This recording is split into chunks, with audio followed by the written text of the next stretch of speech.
Kürdəmirdə 1996-cı il təvəllüdlü Sərxan müddətdən artıq həqiqi hərbi qulluqçusu olmaqla əsgər rütbəsində xidmət edərkən 2020-ci ilin təxminən sentyabr ayında dərzi fəaliyyəti ilə məşğul olan Zəminənin qızı Ləmanı Kürdəmir şəhərindəki mağazada görüb.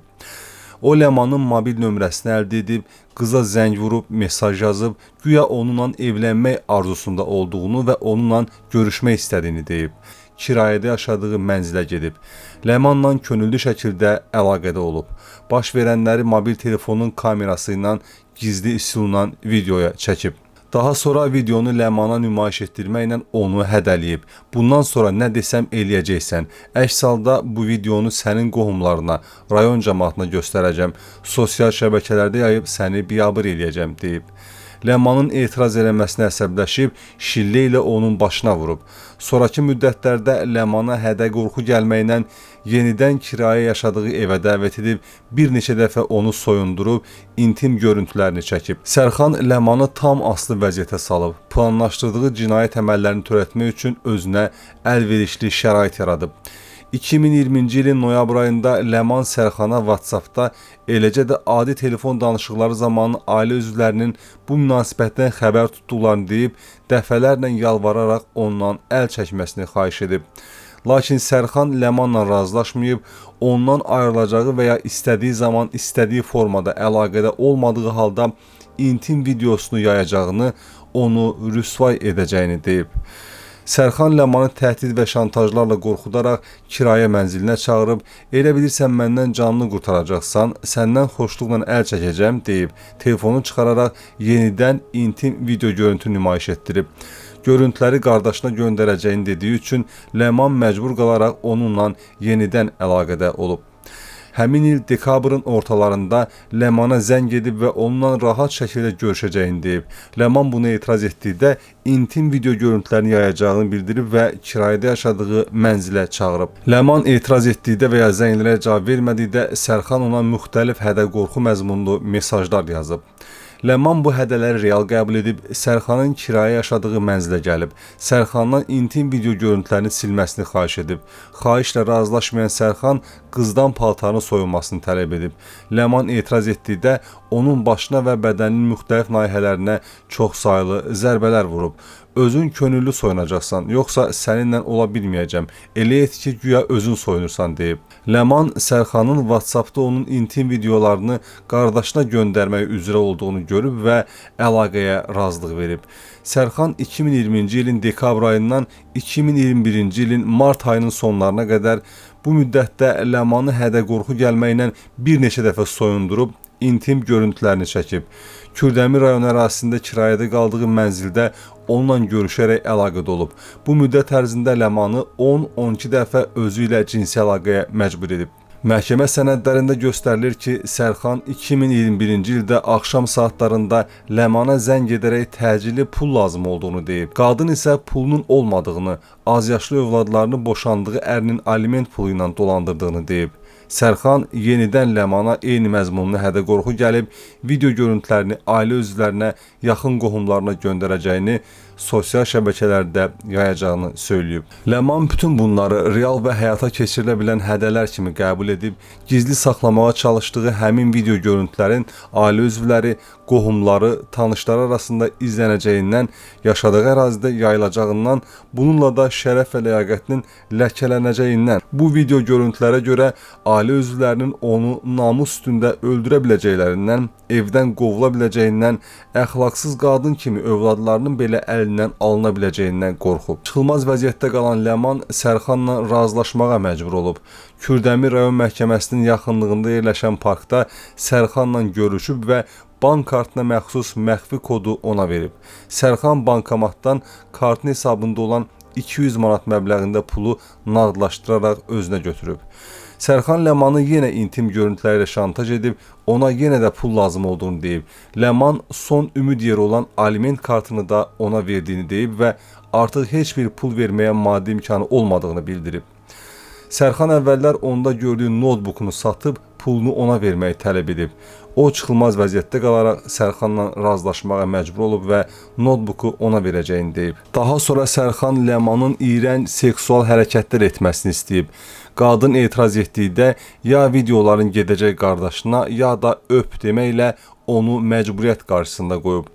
2021-ci ilin noyabr ayında Kürdəmir şəhərində yerləşən mənzilində birgə yaşadığı xidmət yoldaşı Asif Sərxana Ləmandan xoşu gəldiyini, əgər Ləmanın könüllü istəyi olarsa onunla münasibət qurmaq istədiyini deyib. Sərxan şəraitdən yararlanaraq gəlir əldə etmək fikrinə düşüb. Bu məqsədlə Asifə bunun üçün Ləmana 100 manat pul vermək lazım olduğunu deyib. Asif razılaşıb, amma Sərxana 70 manat verəcəyini bildirib.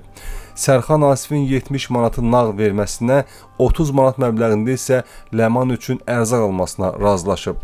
Sərxan hədə-qorxu ilə Ləmanı fahişəliyə təhrik edən hərəkətlər edib. Ləmanla Asif həmin evdə cinsi əlaqədə olublar. Əlaqədən sonra Ləman Asifdən xahiş edib ki, Sərxanın telefonunda intim xarakterli videoların silinməsinə nail olsun. Asif Ləmanın xahişini ona çatdırsa da Sərxan öz etirazını bildirib. Sərxan 2021-ci ilin əvvəllərində Kürdəmir rayonunda evində tort bişirərək satmaqla məşğul olan Lətifənin qohumundan tort sifarişi vermək adı ilə onun mobil nömrəsini alıb. Lətifə tort sifarişçisinin ona yazdığını güman edib və ondan kim olduğunu soruşub.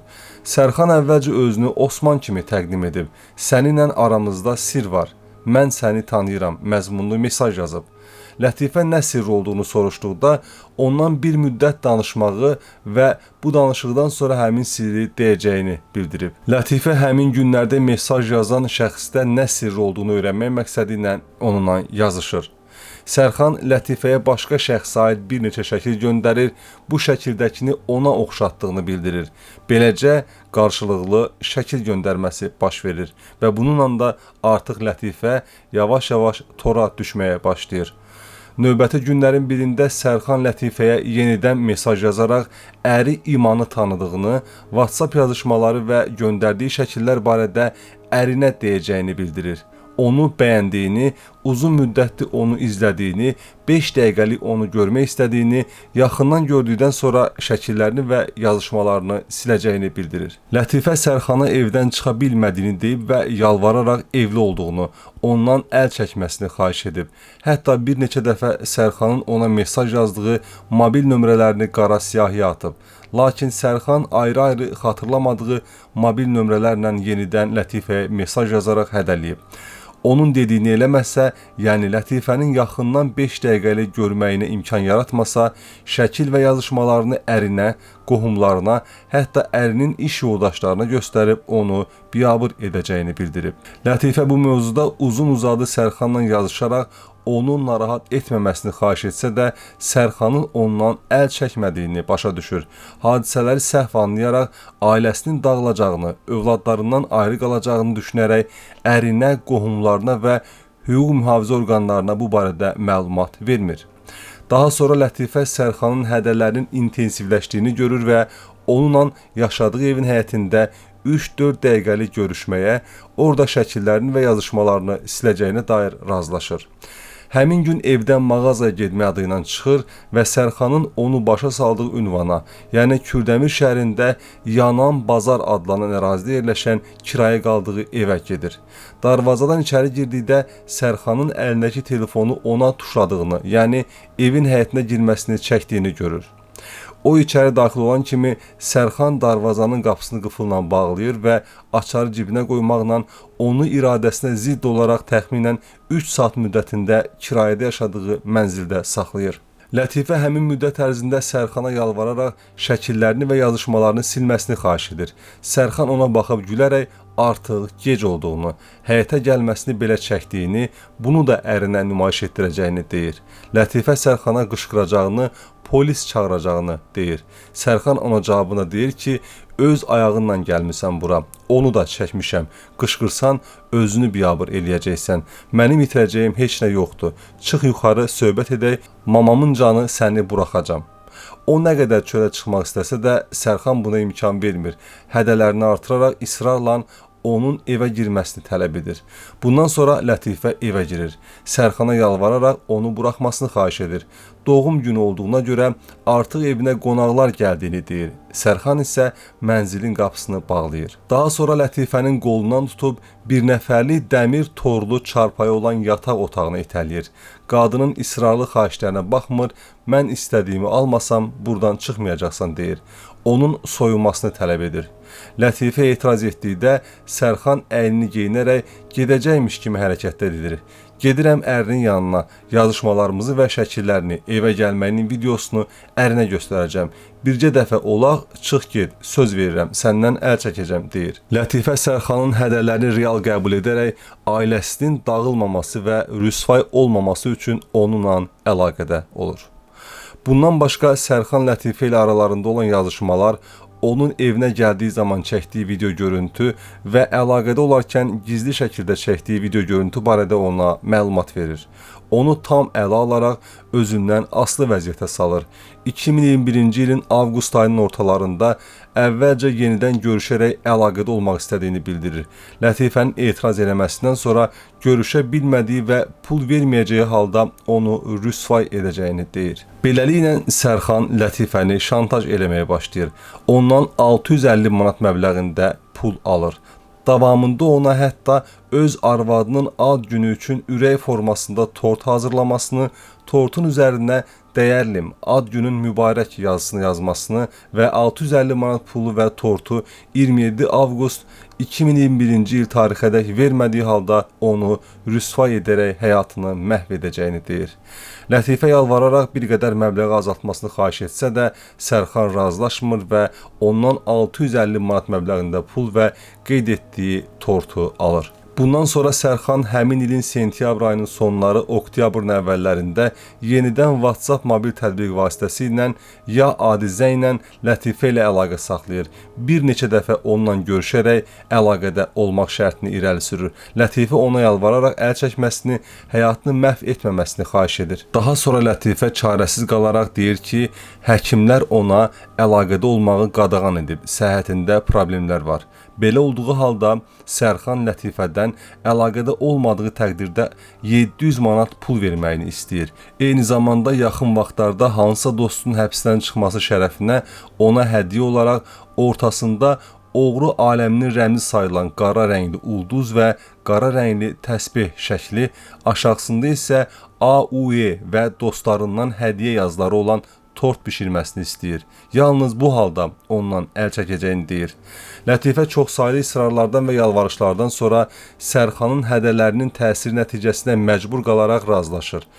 Əvvəllər nisyə verdiyi tortlara görə xatırlamadığı qohum və tanışlarında olan borclarını alaraq 700 manat pul toplayır, pul və tortu Sərxana verir.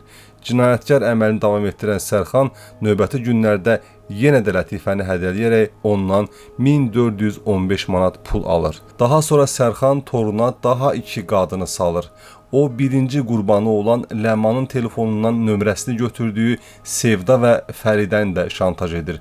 Onların hər ikisini də toruna salaraq onlarla zorla əlaqədə olur. Məhkəmənin hökmü ilə Sərxan 8 il müddətində azadlıqdan məhrum edilir. Onun cəzasını ümumi rejimli cəza çəkmə müəssisəsində çəkməsi müəyyən olunur. Hökmdən narazı qalan dövlət ittihamçısı apellyasiya protesti verir.